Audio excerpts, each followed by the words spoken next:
Hi again.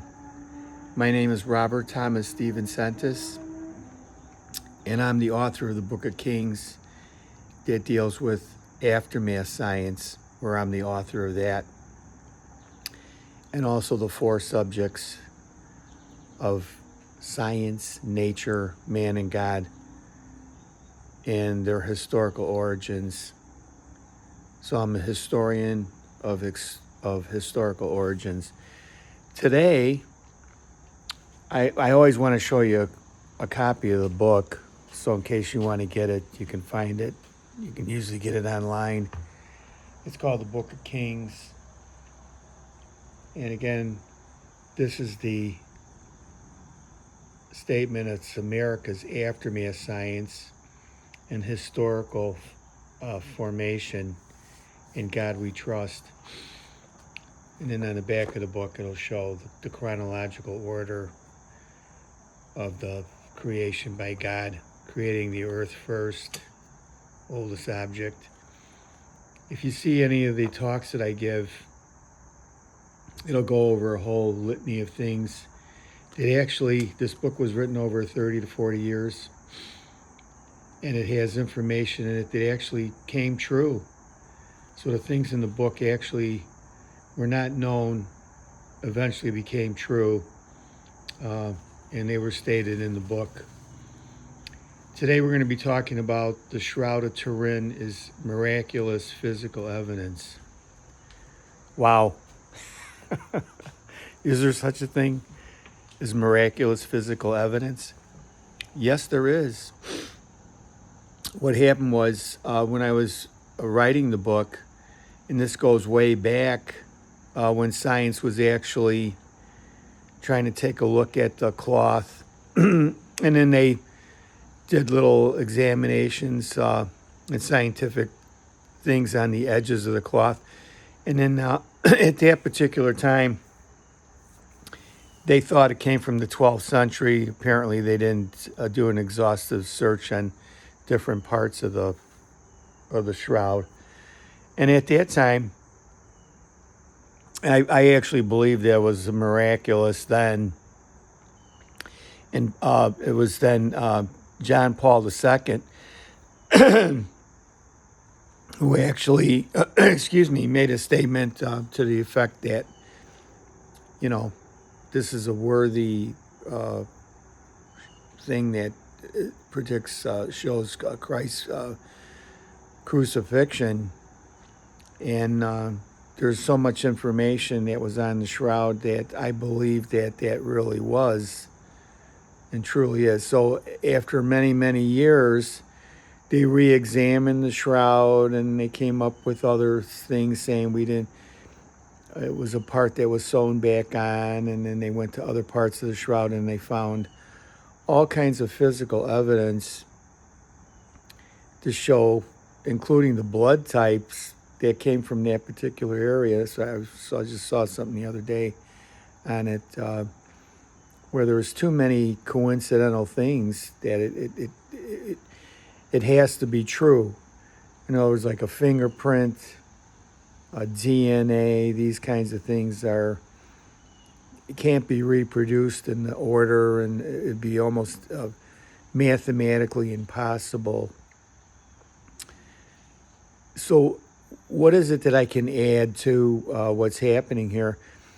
Well, when you talk about physical evidence, I used to be a deputy sheriff. I was also in the military too. I was a combat soldier. Physical evidence is something that you could bring into a court of law. It's something that, they use in a court of law to show something that really happened, maybe at a crime scene or something like that.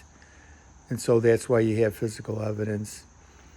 And it's not like a type of evidence where it's just circumstantial. In other words, circumstantial doesn't have the physical evidence, but it's, the person was there at the time or whatever. So that's what you call a circumstantial. And sometimes when I was a deputy, they weren't convicting people on circumstantial evidence. Usually, if you didn't have a physical evidence to back it up, then you weren't going to get that many convictions. But by today's standards, it seems like they accept more and more of the this type of evidence. So, if you go through the Bible, and that's what I did originally when I wrote about the Shroud of Turin in my book, it's actually in there, and I say that science, it's a matter of faith. Thomas didn't believe unless he saw the nail marks and the things on Christ, and then Christ showed him. And it's the same thing with the shroud. People are going to believe by faith. However, God in his wisdom had left things here on earth that are proofs that God really does exist, and that these are absolutely true. So the only thing that I can really add to this, and again, the shroud has a history about where it came from, and then it ends up belonging to people, this, that, and the other.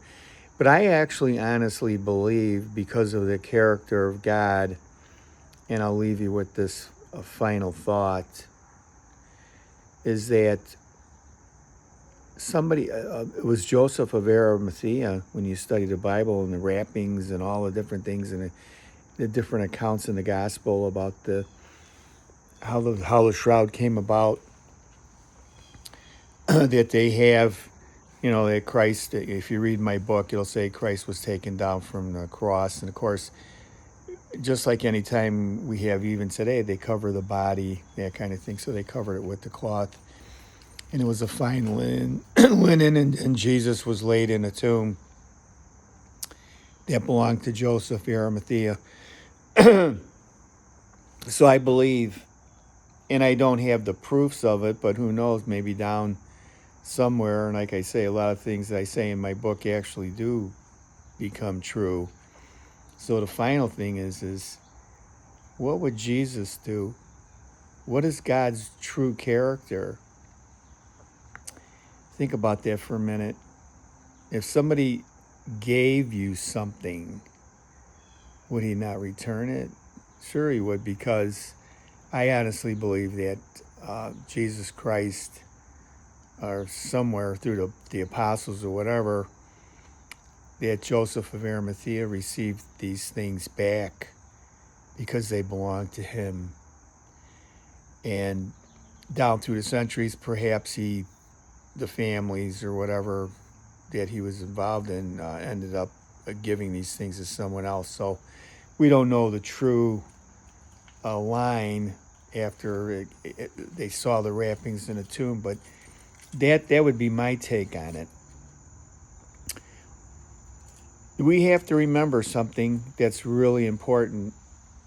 Christ was born in a barn, right? In the stable with animals, where they lived and kept warm and everything.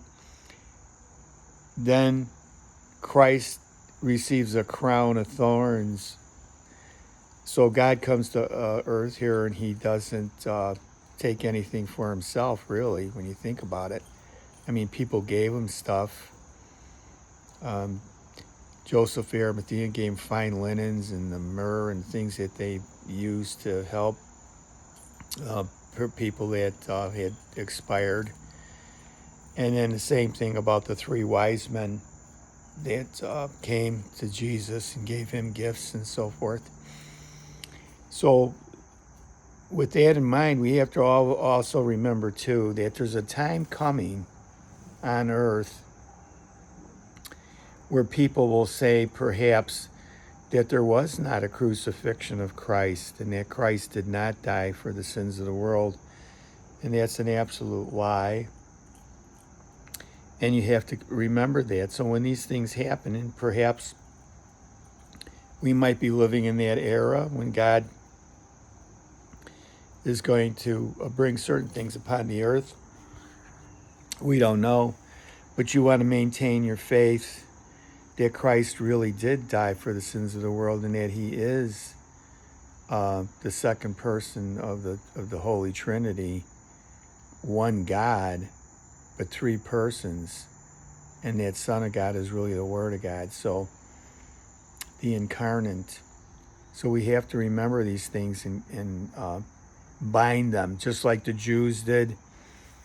You know, if you look at the miraculous cloth and the different scientific studies that were done on it, you can see them on the internet. There's a movement.